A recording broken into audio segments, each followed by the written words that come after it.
Hey guys, it's me, Gabriel, coming to you, to all you seeking hearts. And tonight's evening spark is about on how to have a happy day, a way to have a happy day. And a big part of it revolves around affirming and deciding not to make any decisions by yourself. Now, what that means is that you're not going to judge the things of the day, as it were, good or bad. In a lot of ways, at the heart of it all, I think at the very least, it's better to not judge the bad. But the thing about it all is, it's like a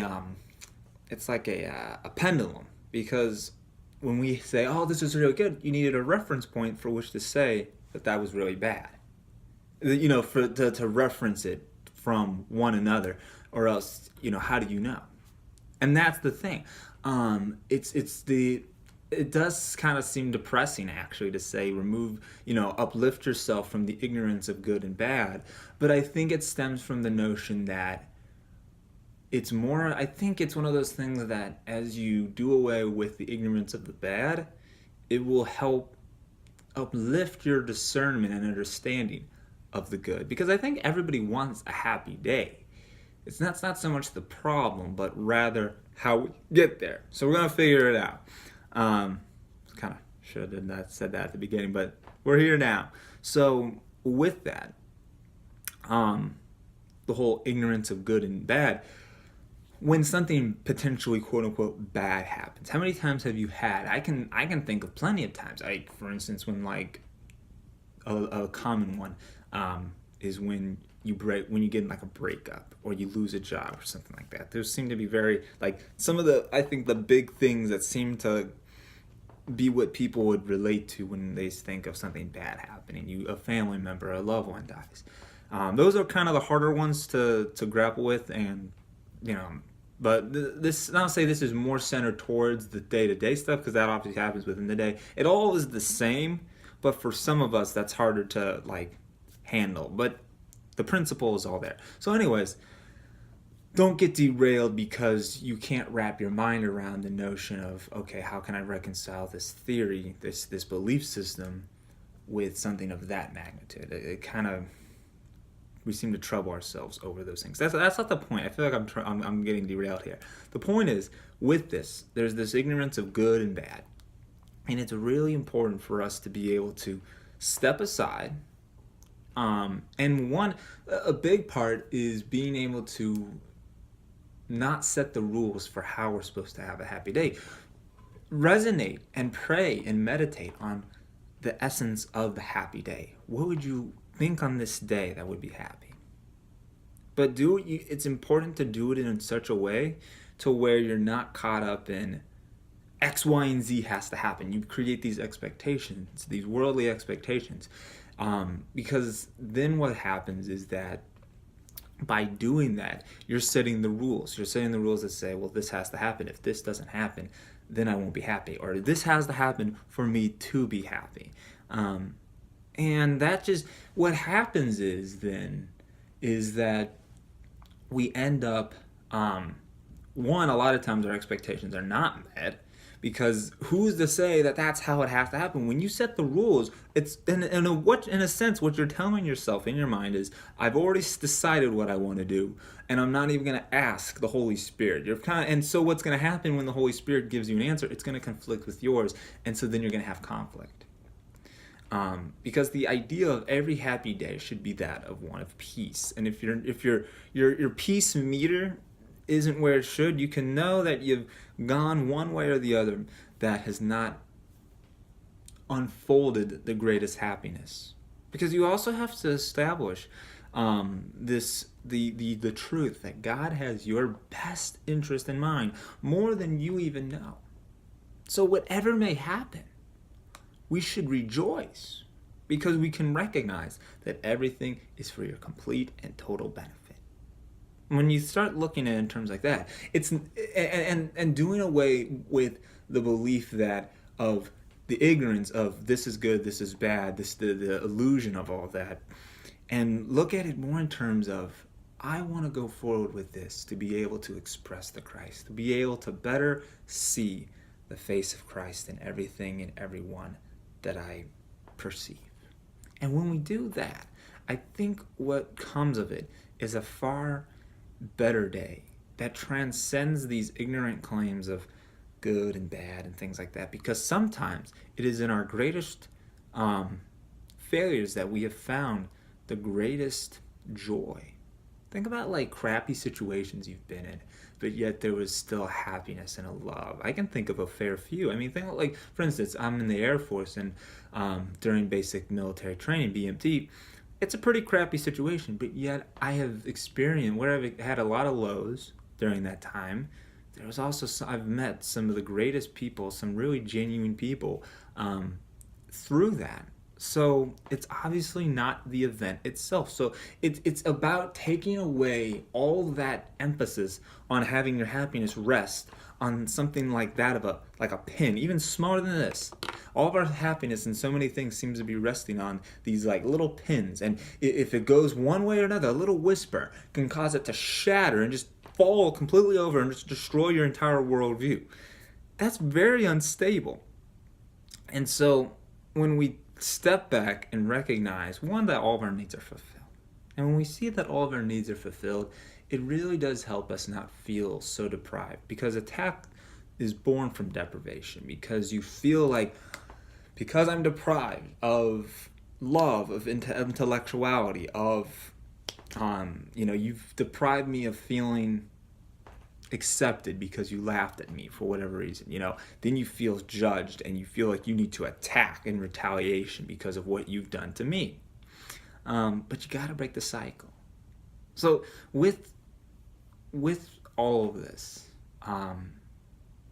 with this whole notion of having a happy day, it's really not that difficult when you break it down like this.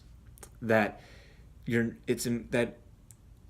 by you not judging, just pretty much when something happens, it's really important to catch yourself and say, I'm not going to judge this. I'm not going to proclaim that, oh, this is a horrible thing. Well, how do you know? You say it has to be like this. So it's more a matter of getting away from having to feel like you have to be right to be happy, and looking at it more in terms of to be happy. I am happy. I am right when I am happy. No, wait, I think that's wrong. No, I am right when I am happy, not I am happy when I'm right. There we go. Because that's the thing. Sometimes it's when we are wrong that we are actually happy. Think about it like this. I mean, wouldn't you rather, if by your rightness you have now a horrible life, what is it? I mean, are you really where you should be then? Because that's not how your life should be. That's not how the way of the universe, the way of God has before you. He is not about you finding some truth that's just horrible, that's just going to ruin your day. But if by the way we're going, thinking that we have to be right, we have to have it this way to be happy, well, then it would probably be better off that we would be wrong. So that we can then be open, acknowledging that we are hoping that we are wrong when we are upset, then opens our heart and humbles us enough to be able to be open to another way of thinking, that of the Holy Spirit.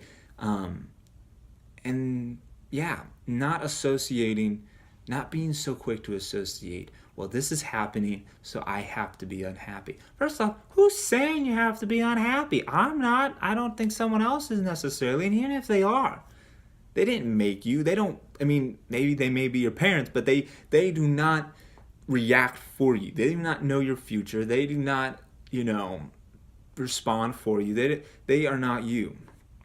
You are you. So don't feel sometimes it's weird. I feel the pressure to react a certain way because I feel like that's what society wants me to. When you're stressed out, you're supposed to be unhappy. You're supposed to snap at people. You're supposed to do X, Y, and Z. And it's weird. I'm almost like, something, fine. I'll be like you want me to be. Are you happy? And it's not. I feel miserable. And I'm sure a lot of us do too. And it doesn't, but the thing about it all is it doesn't have to be that way. It's so much more easier, friends, when we just allow ourselves to just let things be. It releases our expectations. It's not so much a matter of, I have to have X, Y, and Z to be happy, or if X, Y, and Z does not happen, then I will be unhappy. Because then we put all these labels and we don't allow the perfect truth of what the Christ is working through in our lives to be established. There's a certain letting go of how things have to be, and you allow things to be exactly as they are and as they need to be, because then it makes it also a lot easier to accept people as they are, and you're not constantly trying to turn things over in a frantic rush to try to change everybody to how you want them to be, but rather you just are accepting people as they are. Because your goal isn't so much about having to have things be a certain way, but really if that you're able to express the Christ, that you're able to uplift your thought, that you're able to make the body not an end, but a means of communication. And to do that, you can't use it for attack. You can't use it for fear. And that's at the heart of it, really. And through all of this, I firmly believe that if you utilize these principles, you'll be able to have a happy day. It's not, from what I've talked about, you making use of these thoughts, I firmly believe and have faith that you can have a happy day. I have seen it. You have to just think, if I make no decisions by myself, not judging the situation for as it is, just allowing it to happen, for holding, for holding my judgment and just allowing things to be, not making judgments, taking your thoughts, whatever your circumstance may be, take it to the Holy Spirit, take it to the altar to alter all, and allowing the happy day to be had. And so, yeah, I think what it does is it takes away the power of the event and the thing to hold your happiness, but rather that it can be an extension of your happiness. And if it doesn't work out, okay. That just shows that it wasn't meant to be, it had served its purpose, and that you can let it go in peace. I certainly would have loved to see how many things where my life may have been had I decided to go in a different direction. But it does not serve one well to dwell on the past in such a manner. For correction, yes, but not to constantly live in it. For our path must keep going up. But that's what I got for you, friends. I feel like I've been going for a minute, but I just wanted to share that. That's just been growing with me, because I want to help you guys have a happy day. I want you guys to be able to have happy and loving lives. So that's what I got for you. So from here at the Wolfpack, we surely wish you well and Godspeed. Peace, friends.